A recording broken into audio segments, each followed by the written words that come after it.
Hello, this is Ernest Burley Jr., your certified financial planner, your chartered financial consultant, your NFLPA registered player financial advisor, your investment advisor representative. I hold the Series 6, 63, and Series 7. Those licenses allow me to be able to provide securities products to clients.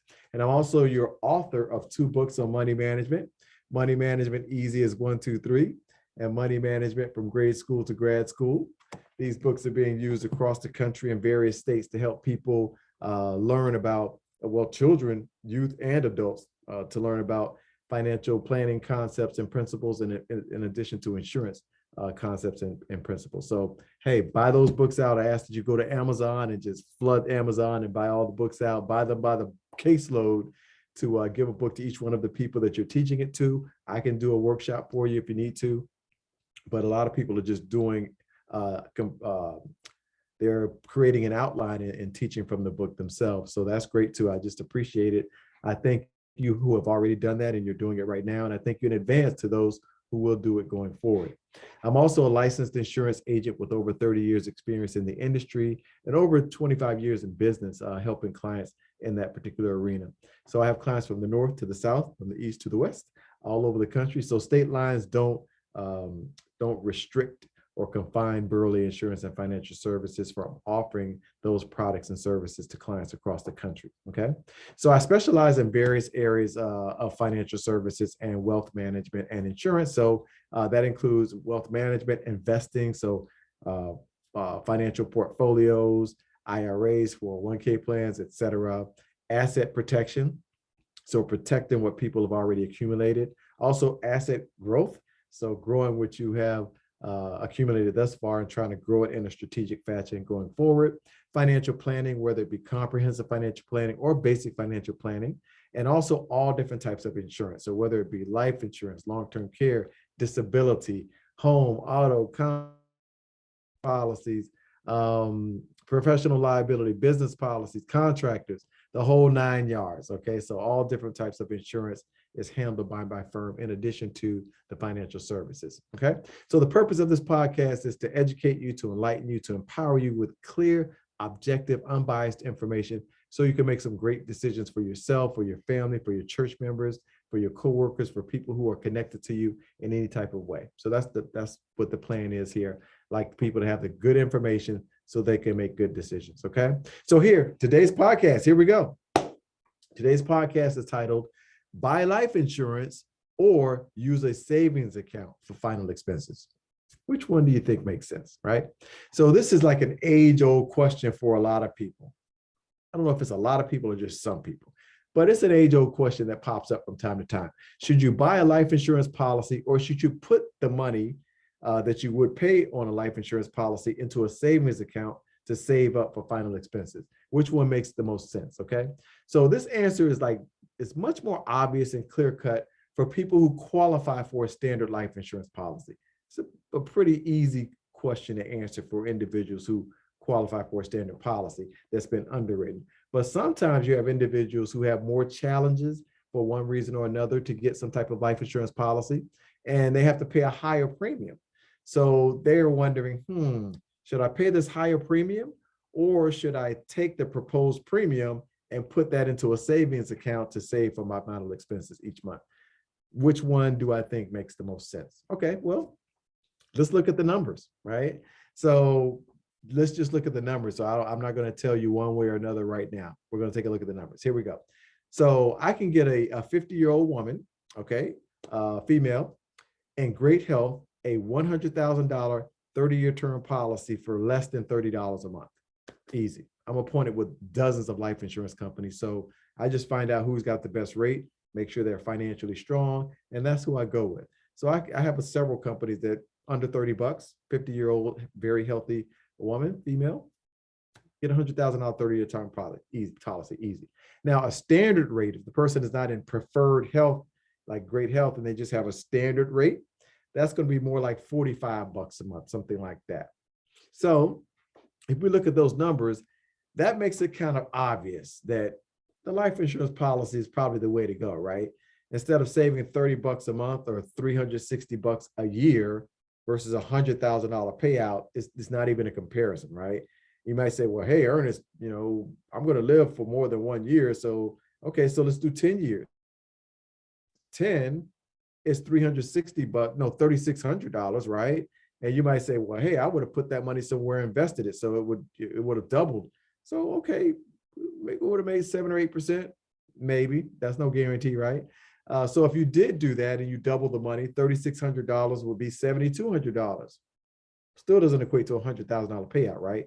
And if you say 20 years down the line, 7,200 times 2, so 10 years, take out 20 years and say $14,000 or 15,000 or rounded to 20,000.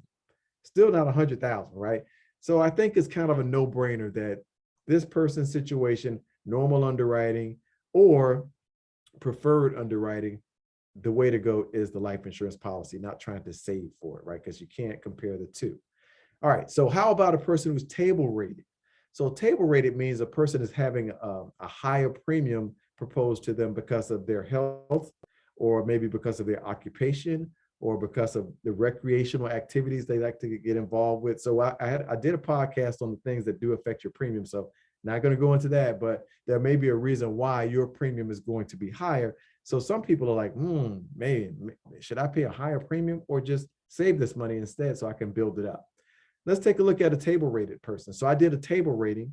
I did like a table ratings can go up to 16 normally. I table rated 2 to 4, like table rate, and that's the way it goes, like numbers or letters, like A, B, C, D, or 1, 2, 3, 4, whatever. So I did 2 to 4 table rating. The premium for the woman, 50-year-old female, $100,000 would be like $60 to $75 per month, instead of before it was like 30 to 45 bucks a month. So it's a bit more, but still it's no match, right? 60 bucks per month times 12 months, that's 720 bucks per year versus $100,000 payout. Or if you want to stretch it out and say, okay, 10 years, that's $7,200, 720 times 10 years. Still no comparison, right? Or if you want to double that 7,200 and say, hey, that would have been 14,000 or 15,000, still not 100,000, right? So, or if you want to double that and say, okay, 20 years down the line, that would be more like 14,000 times 2, or 28 or 30,000, still not 100,000. You can't, it's no comparison. So even if you get a higher rate, a table rated policy, it's still going to be probably more advantageous for you to get the life insurance policy as opposed to, say, trying to sock that money away into a savings account, because the benefit is just not going to work for you. Okay. Now let's look at guarantee issue policy. I've discussed this and talked about these plans in previous podcasts. So does not qualify. For some reason, the person does not qualify for a standard life insurance policy. So they have to go guarantee issue, which means there's no medical underwriting. You're guaranteed to get the policy. Now, we've talked about the drawbacks on that, right? So I'm not going to get into that, but during the first 2 years, it's basically an accidental death policy. So it's not going to pay out for any illness, sickness, or disease that you die from during the first 2 to 3 years, depending on the policy that you have. So let's take a look at that. Now, that policy for a 50-year-old female will be about 35 bucks a month, but that's for just $10,000 of coverage, not 100,000. Now, it's $10,000 of whole life coverage, because most of these final expense policies are whole life policies, which means they're guaranteed for life. They stay in place for life, as opposed to the term policy I gave you a quote for earlier. Eventually, term is going to terminate, and eventually the rate is going to increase. So the advantage of the guarantee issue plan, one advantage is it's normally going to be whole life, and the premium is going to be the same indefinitely, right? But it's going to be a smaller premium. It's going to be a smaller benefit for a higher premium, 35 bucks a month for $10,000 of coverage. So let's take a look at that. $35 per month, $10,000 of coverage. That is $420 per year. Still doesn't match up to $10,000, right? But you may say, hey, Ernest, well, 10 years down the line, that's $4,200. And if we use our same rationale and say $4,200, if we double that money, if we invested it, and it's no gimme that you're going to double the money in 10 years. But hey, if you make 7 or 8% over a 10-year period of time, then okay, the money will be doubled. That's $8,400. That's close to $10,000. So it's not as clear cut. I think it's pretty clear cut, because after 2 to 3 years, you have $10,000 versus the $420 that you paid for the first year, $420 for the second year, which that first 2 years, we're talking accidental death. But if you make it past those 2 years, which a lot of people do, you would have paid $840 for a $10,000 benefit. If we stretch it out 3 years, $1,260 for a $10,000 benefit. I hope my multiplication is right here. So basically with the guarantee issue, you have to figure, okay, the longer I live, the closer I'll get to that $10,000 amount. So it may make more sense for me to save it, but it doesn't, because during that time frame, you're still a long ways away from the $10,000 benefit. And you can't say, well, I'm going to invest it and double it in 10 years, because there's no guarantee that you'll be able to double it and get close to 10,000. So in my humble opinion, it's going to make more sense for you to get a life insurance policy, whether it be a standard rate, a preferred rate, or even if you don't qualify for a standard policy, again, better than you trying to save up on a monthly basis for the same benefit that you would get from a life insurance policy. So there you go. That's my 2 cents on the matter, right? So don't try to rationalize it because you feel the premium is too high or more than you want to pay, and you're going to sock away. I call that just an objection. Some people just, they're not going to do it anyway because they don't want to for some reason. So they're going to think up some reason why they think they shouldn't do it. Not logical, not rational. Just say you don't want to do it. Don't try to say, well, it's going to cost too much or what, because that's not the case. Okay. That's not the case at all. And I'm going to leave it at that. Okay. That's it for today's podcast. Okay. Buy life insurance or use a savings account for final expenses. Which should you do? 9 times out of 10, buying life insurance is going to work to your advantage, as opposed to you trying to save a little bit per month to save up for those final expenses. Okay. So let's do that. Let's use logic, use rationale, and do the right thing. All right. So that's it. So the recap is, basically, the life insurance plan is going to be better than saving on a monthly basis for your final expenses. That's going to be the case 9 times out of 10 if you can get a life insurance policy, or even if you have to get a guarantee issue policy, 9 times out of 10 it's going to be a better situation for you. Okay. All right. So I thank you guys for listening. I appreciate that every week you're listening in, and I pray, I ask that you spread the podcast to others, your friends, your family members, your coworkers, your church members, your employers, all across the country, and ask them to do the same. I thank y'all for doing that. I ask that you continue to do that. I ask that you go to my YouTube channel, which is Ernest Burley.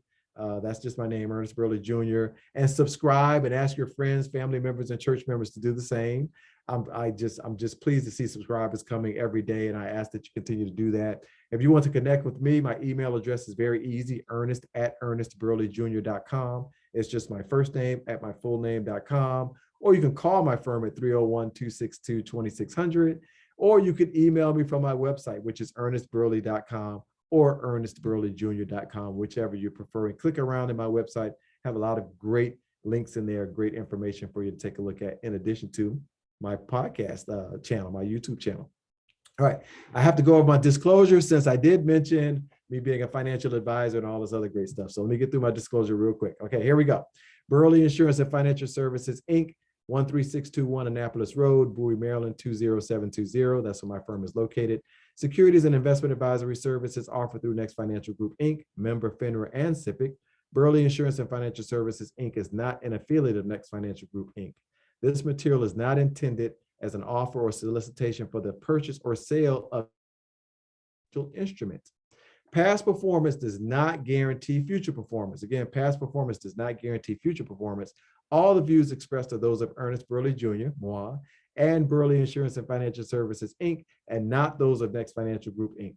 Next Financial Group, Inc. does not provide tax advice. That's it for today's podcast. Hopefully you got some great information from it. Hey, till next time, y'all be safe out there and y'all take care, okay?